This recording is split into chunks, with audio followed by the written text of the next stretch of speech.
So I started back in 2003, which means it's been 20 years. Yeah, it's been 20 years. But I started out singing part-time. Okay. Singing part-time at 民歌餐厅, Wuchuan. So I only turned full-time in 2009. Yeah. Oh, that's 6 years of part-time. Yes. So while singing part-time, I was working full-time. What did you work as before? I was in marketing. I was in corporate comms. Yes. Yeah. Okay. Which I enjoyed as well. But, singing is like my golf. So it's like after work, Golf. after work you go and sing. It really relaxes you. Yeah. We have a lot of full-timers in other industries coming into singing just for fun. Yeah. Okay. So I turned full-time in 2009. So that was when I quit my full-time job. Sorry, wait. Yeah, so I quit my job in 2009 and I switched to full-time performing. Yeah, so all the way until now. But what took you so long? Took me so long to turn full-time. Yeah. I think it was the fear, the stereotypical, how people will tell you that, you want to sing for a living. You sure you can earn enough money in Singapore? And how stable it is. Are you sure or not? Who are these people? Like sometimes I'll talk to friends, and of course, the more seniors one, the elderly, they have their own kind of thinking. In Singapore, you need to have a degree, you need to have a stable job in the office. And my own fear, I guess, is generally in Asia countries, even if people don't tell you in the face, but you know that they have this certain expectation of you. Yes. So and that time I was still young, so I thought to myself, what if I fail? What if I fail? And I just graduated. I graduated in 2001, I think. So, and it was just starting out, trying to get a stable income and everything. So still figuring myself out. I didn't know what I really wanted as well. But the only thing I know is that I enjoyed singing. I really love singing. But making that my career and doing it for full time has never crossed my mind until 2008, 2009. Yeah. So what happened at that crossroad? Like what made you decide, like, hey, maybe I can do this full time? It was the fact that I hated what I was doing. I hated my job then. So I was doing corporate communications. I mean, I love my job, but it's just that I hated my boss then. Usually it's the people. Yes, usually it's the people. So, and very stressed, very unhappy at work. But then every single time, once I know that it's knock off time and time for me to go singing, right? No matter how tired I am, I'll still be like, oh yes, like finally I can look forward to rejuvenated singing. For the day. Yes, correct. So that started me to think, what if I try to explore singing full time? Can it work? And what do I have to lose? That kind of thing. Yeah. So I guess what was like driving me to the edge already. So I guess that kind of pushed me to jump into singing full time. And I think also because you had 6 years of part-timing, Yes. You had your connections and you sort of know how it worked in the industry, or more or less to get gigs, for yourself, and you sort of could tell how you could possibly get more gigs, or were you not so certain that you could get many gigs at that point, but you jumped nevertheless? Which one is it? I wasn't very sure I could have sufficient gigs, to be honest. Yeah, because while I was singing part time, it was all along in more of the Chinese scene. You see, it was 民歌餐厅. So majority of my repertoire was like Mando, Canto, Pop. But I really wanted. I came from a convent. I'm a convent girl, so it's like I started to think like, what if I try to dabble in the other side of the scene, which is the Oh, English pop, the yeah. rock and pop scene, Right. which I enjoy. Mm, And with Mingle Hunting, there's only so much English I could do. mm.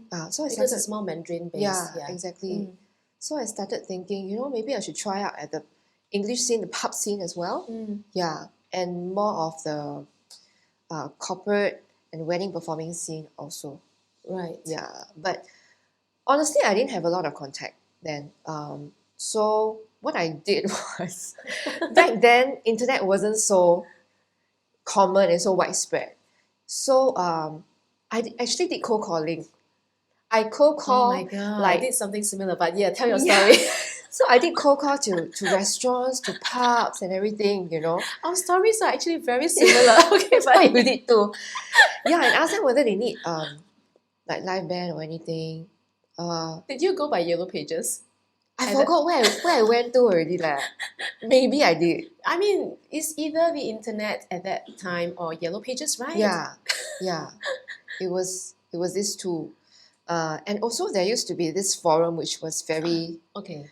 remember it was like was it soft or something? It was a Yes, music forum. SOFT. Yes, yes, yes, yes. yes. Yeah, yeah, yeah. So what I did, so besides cold calling, I actually went to the forum. I just posted there. I said that, my name is so and so. I'm how old. I've how many years of experience, and I am looking to try out the pub scene and doing more English repertoire. Mm, So if anybody is interested to get a female singer mm, to form a band, and if you'd like me to audition, please feel free to contact me. mm. Yeah. Very active steps Yes. to put yourself out there. Yes. Yeah. Which was very hard because, like you say, I was quite an introvert, and I Okay. was quite shy in a way. So Mm. that was a huge step for me lah. Yeah, but it worked. Because what happened? So really, a couple of bands contacted me to go for audition, okay. which I did. I think I went for 2 or 3 audition, and I got into one of them, and that started me in the pub scene.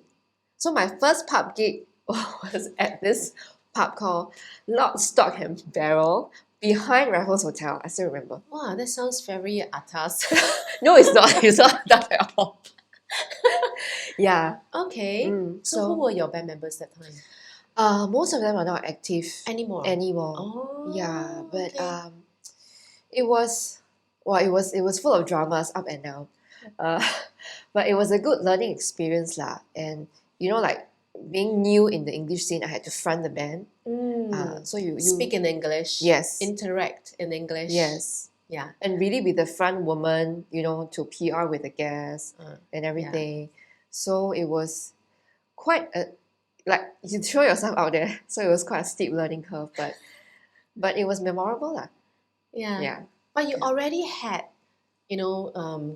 quite, I would say, an expensive repertoire in English before you jumped into the English pub scene, right? Because otherwise, how do you manage that? Like extensive in a way that I do know a lot of English songs. Yeah. Because I grew up listening to a Mm. lot of them. Mm. But performing wise, like not really. Because I didn't really get to perform those at Mingle Hunting. Yeah. But like you said, it helped lah, because my database inside, like I really have a lot of English songs. Oh, yeah. Okay, so I also wanted to know, right, when you were transiting to full-time music, Yeah. right, you must have at some point, I mean, I'm speaking from experience, obviously, felt a bit poor. Yes. Yes. So, what kind of struggles, other than financially maybe being a bit tight, what kind of other struggles did you face during the transition, Like you asked me earlier, what pushes you to turn to full time? Yeah. So it was probably the desperation I felt at work, right? That pushed me over the edge. And at the same time, I was asking myself, I think I was about 28 then. So I asked myself, I mean, I wasn't attached then. I had no kids. Mm. In a way, I don't really have any attachment. Mm. So what do I have to lose? Mm. In Singapore, At most, you don't, if it doesn't work out, then you can always go back and find another job. So what I did was quite YOLO lah, in the Gen Z's term, which was I quit my job. I went to Australia for holiday. You splash out first. Yeah. And then I came back. And then I informed my dad. Oh. Yeah. So by the way, I'm not going back to work anymore like that. Yeah, I just told him, I said, Pa, I'm going to try to sing full time. Why I think that I will get away with it, because my dad loves singing as well. Oh. Yeah, okay. he is a very good singer. So maybe I got the influence from him, I don't know. So I told him, I said that I just want to try singing full time. And if it doesn't work out, then I will go back to work. Because during those years that I was singing part-time, I did get a degree just to kind of like pacify my dad also, just not to make him so worried. So I told him, I said, don't worry, I'm just going to try it out, singing full-time. And in Singapore, it's quite impossible for you to starve to death anyway. So if it doesn't work out, I promise you I will go back and find a proper job. It's okay. I've got a degree to fall back on. It shouldn't be that much of a problem. So he just told me that, okay, Lord, then you just try it out. If cannot, then you just go back to office job. So and then that's when I started cold calling and everything. So he was quite supportive. And also, I think he knows that I'm quite stubborn, so he cannot Don't stop bother. me. Yeah, he cannot stop me. So I gotta say the first 6 months to 1 year was very tough, because like I was doing cold calling, I was going for audition and everything, so the gigs were not coming in, and I was already like spending on my savings and everything. So I remember there was a period of time where I had to borrow like money from my siblings. Like, yeah, bless their heart. So I have an older sister and I have a younger brother. So I'm the middle child. And during that time, they were like, they had stable jobs and everything. They were not married yet. And I'm lucky because they are not the kind of siblings whereby, they would tell you things like, only you can pursue your dreams. Then what about our dreams? I know. Those kind of siblings. Yes, but they were not. They were quite supportive. I mean, my sister was quite worried also lah. So, but she was just telling me, no, I'm trying. I'll just try. So I remember I had to borrow like $50 or $100 from them, that kind of thing, to tie me up, tie me through a period of time. And I remember I was just eating like bread and instant noodle for 1 week or 2 weeks. Oh my goodness. That kind of thing, yeah. Because I didn't want to keep borrowing money. Also, of course, yeah. Yeah, so that was quite pathetic lah in a way, but I guess then I just persevere lor. Then somehow continue my singing in pubs, and then I think reconnected with some friends back from the Muchuan times, and everybody moved on to different arena. You see, some of them continue performing, and some of and a couple of them had like more opportunities. They have pub gigs, restaurant gigs, cafe gigs. So one of them got in touch with me and asked me whether I want to try out to sing at this cafe at East Coast. Yeah, so that kind of started everything else. Oh. Yeah, so and from then more opportunities came knocking lor, and the different weddings and events company also somehow is through friends that I got to know some of them, and ALD as well lor. So it does take a while. It took a while. I would say it took me maybe 2 years to stabilize. Yeah, probably the first year was the toughest lah. Did you not try to do any other part-time jobs? I did not. Wow, you're very brave. Weirdly, I did not. So some people call me crazy, but I think to me, I feel like some people ask me, why did you quit your job first before finding gigs and everything? Um, my But men- you were unhappy. yes, I was Yeah, unhappy. yeah. Yeah.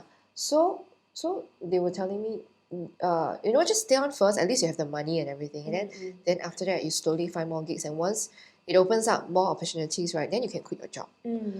So my mentality then was, um, I feel that sometimes if you don't throw yourself out there with no lifeline, right, you won't be desperate enough to really go and get what you want. Yeah. Because you can just float along, and every month you still get the money coming in. You take your own Yes. sweet time. Yes. And sometimes things don't ever happen Exactly. like that, right? Yeah. Yes. Yeah. So, but I'm not saying to be YOLO like me, but I think end of the day, you need to have something to fall back on, Yeah. which was why I told my dad that, I have my degree to fall back on, so you don't have to worry. But I do really believe that sometimes if you're not desperate enough, you really will not try to achieve what you want to achieve. Yeah, so that was my mentality. Yeah, so the hardest part was the first year, financially, but after that, things started to get